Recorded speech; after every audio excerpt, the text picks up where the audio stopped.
Details on that coming up in just a minute. Thank you, Kristen. Well, we have an update to a story we told you about last week. Kai Zhuang, a foreign exchange student from China in Riverdale, was reported missing last Thursday.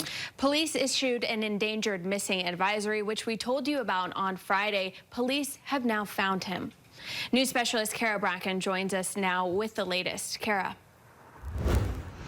Hey, good morning to you both. Yeah, investigators, they tell us Kai Zhuang, he was found safe. They do believe he was a victim of cyber kidnapping. So I want to walk you back over this timeline. As we mentioned, we did tell you about this on Friday. So the 17-year-old was found in a wooded area of Brigham City Canyon inside a tent with no source of heat and only a blanket, sleeping bag, limited food and water, and several phones thought to carry out the cyber kidnapping. They said Kai was considered endangered because his family in China had gotten a ransom note and a photo of their child that would suggest he may have been kidnapped. Riverdale police says he was manipulated and controlled by cyber kidnappers who made him believe that his family in China was threatened, and family had paid $80,000 due to continuous threats from the kidnappers after seeing a photograph that made it look like he was being held captive and was in danger. At Riverdale police, they worked on the local side. They also worked internationally with some of those officials. And they do say that Kai, again, is safe. They said that he was able to call his parents and let him know that he was okay, as well as get a hot meal on the way back. For now, the reporting. I'm Kara Bracken. Back to you. Yeah, all that matters is that he is found and safe. Kara, thank you. All right, this morning, 2 fires are under investigation. The storm coming up in just a bit. All right, Kristen, thank you. This morning, new development in a story we have been covering since last week. Thursday, a foreign exchange student from China in a Riverdale host home was reported missing. Well, it appears there's good news this morning. Police say they have found that missing student. News specialist Kara Bracken is tracking this one. Kara, what do you know? Good morning to you. Yes, investigators, we've spoken with them, and they do say that Kai Zhuang has been found safe. They say he was a victim of cyber kidnapping. So I'm going to walk you through exactly what happened timeline-wise. We told you about this on Friday.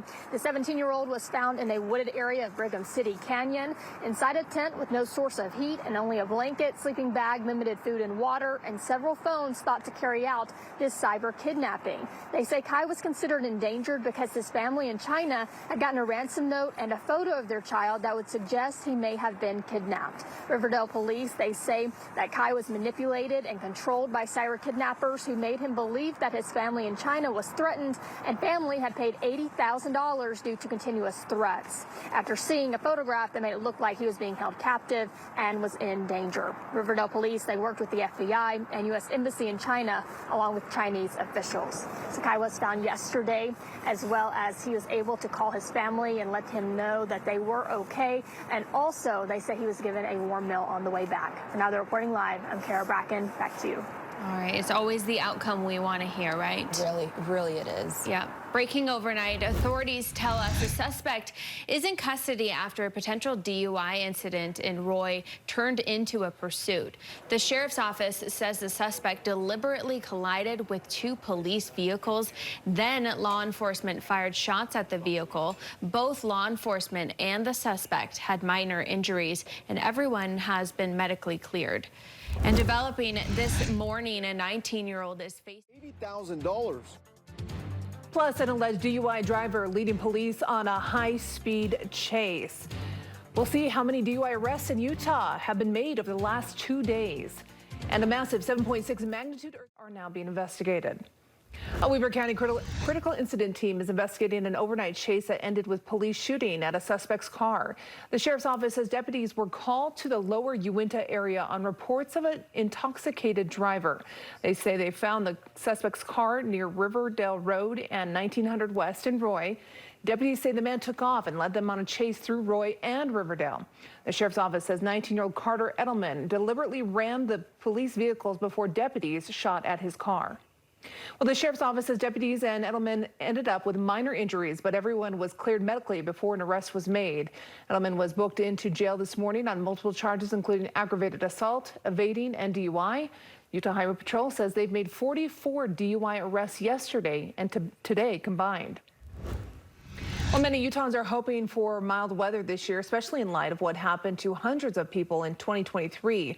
People in the Ogden Valley spent much of their spring under constant flood watch. News specialist Mike Anderson has a look back and a reminder of how Utahns can pull together in the toughest of times.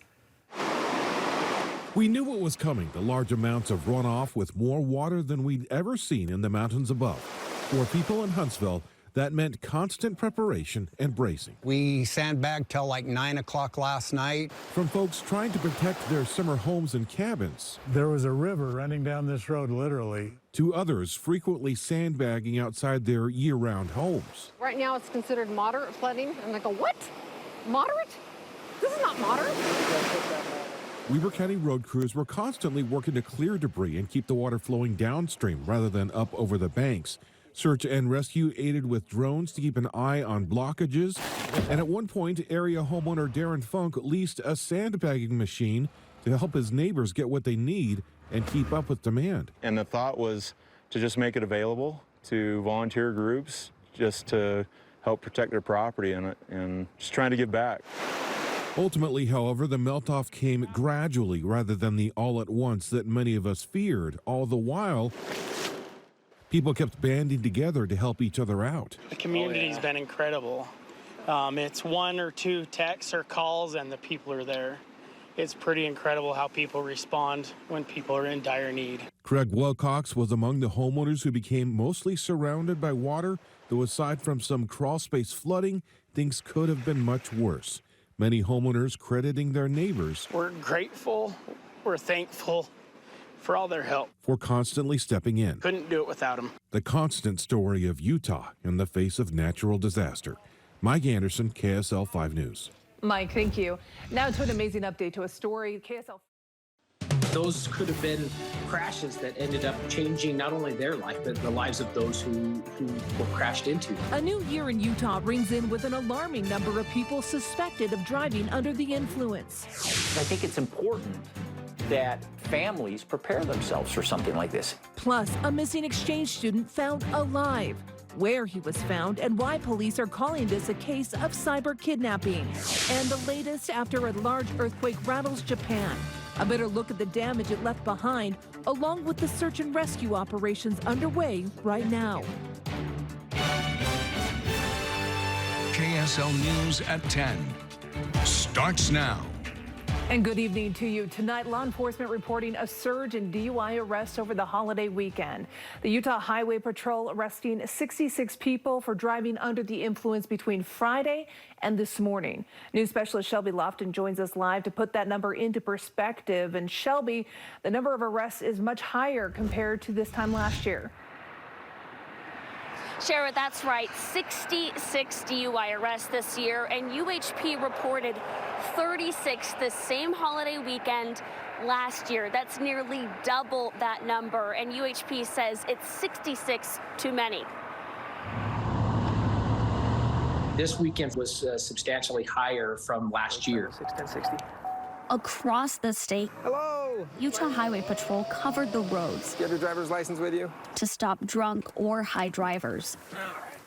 Law enforcement is out there working those shifts, trying to make sure that we remove impaired drivers so that we can avoid having, those crashes, those deadly incidents on the road. Sergeant Cameron Roden said 66 people were arrested for driving under the influence. That's just UHP numbers. That's not including all law enforcement statewide. And so that's far too many people of not making that plan beforehand and taking that gamble to drive home. The number of DUI arrests is nearly double what it was last year. Last year, we saw about 36 during that same time frame where we saw 66, something pretty substantial. UHP said there were no deadly crashes caused by drunk driving over the weekend. Roden said it easily could have been a different outcome. Those could have been crashes that ended up changing not only their life, but the lives of those who were crashed into. UHP arrested 28 people on the first day of 2024. If you decide to drink, do not drive, please. It's an issue Roden said he's hopeful Utahns will improve on as we move into the new year. As we go into other celebrations, we're going to have the Super Bowl coming up. We're going to have other holidays and things like that. So, we can take this year and learn from it, and hopefully next year we can make a difference. And UHP is reporting 66 DUI arrests so far because that number could possibly change. The data center where those numbers and arrests are reported was closed today for the holiday. A lot of troopers on the roads, but that data center again closed. So we will update you if any more numbers come in. But again, 66, quite a spike from last year. Shara. Yeah, that is a jump. Let's hope there are no more. Shelby, thank you very much for that report. Well, here's the aftermath of one of those suspected